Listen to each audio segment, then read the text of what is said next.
আসসালামু আলাইকুম everyone, welcome back to my channel. আশা করি আপনারা সকল ভালো আছেন। আজকে আমি আপনারা সামনে নিয়ে এসেছি আমার আরও একটা মজাদার রেসিপি। আর আমার আজকের রেসিপি হইল গিয়া টেংরা মাছ দিয়া আলুর ঝোল। আশা করি আপনারা আমার আজকের রেসিপিটাও ভালো পাইবা। তো এখন আমি মূল রেসিপি যাইরাম গিয়ে আমার আজকের রেসিপি লাগি এখানে আমি 1 ব্লক টেংরা মাছ নিছি। মাছখান ইন্তরে কিলা আমি ক্লিন করি একটু আমি দেখাইয়ে নিলাম আপনারা। সবটি মাছ আমি ক্লিন করে লিমু, খালি একটা মাছ আর কি একটু ওলা খালি দেখাইয়ে নিলাম। তো আমি মাছ তো আর আপনারা সবেও জানেন এই দেশে আমরা আইসর মাঝে থাকে মাছ, তো আইস ছুটাইয়া নিছি। কিছু শক্ত থাকা অবস্থায় মাছ কিন্তু আমি ওলা ক্লিন করিয়া নিলাম গি। কিছু আইস থাকতে আর কি মাছ যদি আপনি ক্লিন করিয়া নেন তে মাছগুন ক্লিন করতে একটু ইজি হয় আর কি, মাছ আর ছিঁড়িয়া যায় না, নষ্ট হয় না। তো আমি ও মাছ কুন্তরে ওগুলো একটু আর কি ভালো করে ক্লিন করিয়া নিছি। নেওয়ার পরে এখন কিছু লবণ দিয়া আমি ও মাছখানি ধরে পয়লা ওলা একটু কষলাইয়া নিমু। নেওয়ার পরে পানি দিয়ে ধুইয়া নিমুগে। আপনারা চাইলে লেবুর রসও দিতে পারবা, তবে আমি বেশিরভাগ সময়ও লবণ দিয়াও করিলাই। লেবুর রস মানে লেবু যদি গরো থাকে তো আমি লেবুর রস দিই, না থাকলে ওলাও করিয়া নিই কি। তো মাছ তো ওইয়া হারলে পরে এখানেও কিছু লবণ, হলুদ আর মরিচ দিয়া আমি ও মাছখানি ধরে একটু মাখাইয়া নিমুগে। পালা করে একটু মাখাইয়া নিয়া পরে আমি ও মাছখানিন ধরে বিরান করবো। আর আলু দি যেহেতু রান্তাম, আলু খানিন ধরেও আমি একটু মশলা খান সামান্য একটু বিরান করিয়া নিমু। তার লাগে সামান্য একটু মাছের মাঝেও কিছু মশলা লাগাইয়া নিলাম।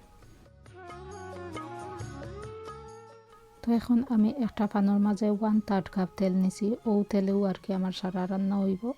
তো এখন আমি পয়লা মাছখানিন ধরে একটু আমি ভাজিয়া নিমুগে। বেশি বাঁচতাম নাই, এখন 2-3 মিনিট এখন সাইড করি আর কি আমি ভাজিয়া নিমু।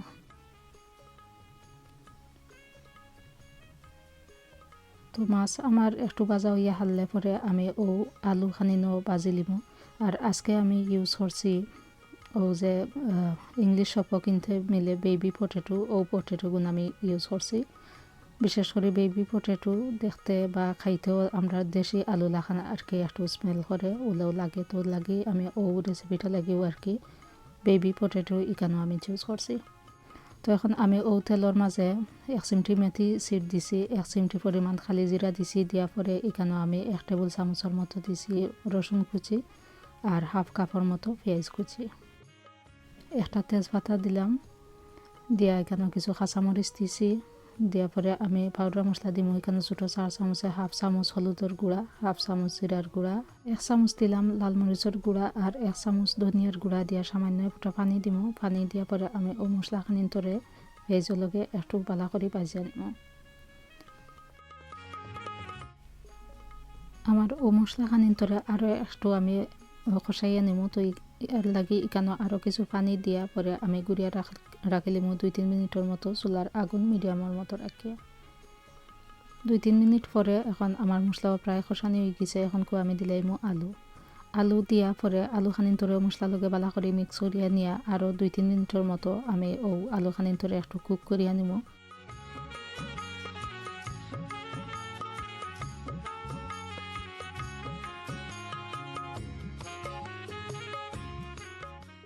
এখন আমি দিলাইমু ও যে ভাজিয়া রাখছিলাম মাছ, ও মাছখানিন।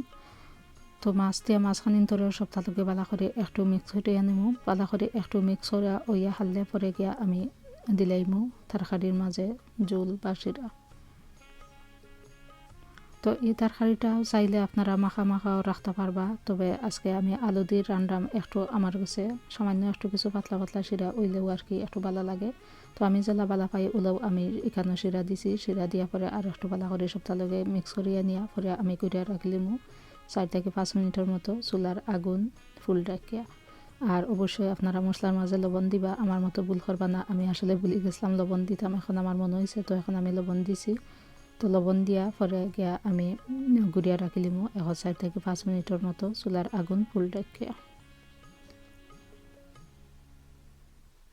তো 4-5 মিনিট পরে উতলাইয়া দিয়া এখানেও আমি একটা টমাটো দিলাম, ছোটো সাইজের একটা টমাটোর আর কি একটু আমি মানে স্লাইস করিয়া কাটিয়া দিছি। দেওয়ার পরে আরও 2-3 মিনিট হলে আমি কুক করিয়া নিমু। আরও 2-3 মিনিট পরে উতলে দিয়া এখন আমি দিলাইমু ধনিয়া পাতা দিয়া ওলা আরও একটু আগলস করে লাড়িয়া দিমু। লাড়িয়া দিয়া পরে আমি আরও 1 মিনিটের মতো কুক করিয়া নিমু। আরও 1 মিনিট পরেও আমার রান্না হয়ে যাব। তো এখন লাগের আমার তরকারি হয়ে গেছে, আমি চুলার আগুনও অফ করে দিছি। আর আলু সিজতেও বেশি সময় লাগে না, মাছও একটু ভাজা আছে, লাগে এই তরকারিটা খুবই ঝটপট হয়ে যায়। তো আমার রান্না হয়ে গেছে, আমি চুলার আগুনও অফ করে দিছি। এখন দেখতে পারা আপনারা আমার তরকারির কালারটা কত সুন্দর হয়েছে।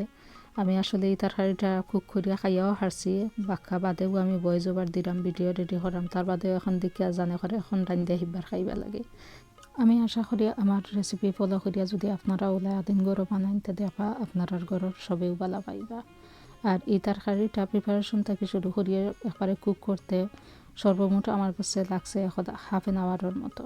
তো আপনার কাছে ওলা লাগতে পারে কিংবা একটু বেশিও লাগতে পারে। তো আশা করি আপনারা আমার সেম রেসিপি ফলো করিয়া ওলা দিন রানবা, টাইমতে আপনারা ফ্যামিলির সব রেলিয়া এনজয় করবা। আর যদি আপনারা আমার আজকের এই রেসিপিটা ভালো পাইয়া থাকেন তো প্লিজ আমার চ্যানেলটা লাইক করবা, শেয়ার করবা আর একটা সাবস্ক্রাইব করবা। আর যদি কোনো প্রশ্ন থাকে আমার কমেন্ট করিয়া জানাইবা। থ্যাংক ইউ এভরিওয়ান, অত সময় আপনারা আমার লগে থাকা লাগি। আজকের মতো বিদায় নিলাম। আল্লাহ হাফেজ।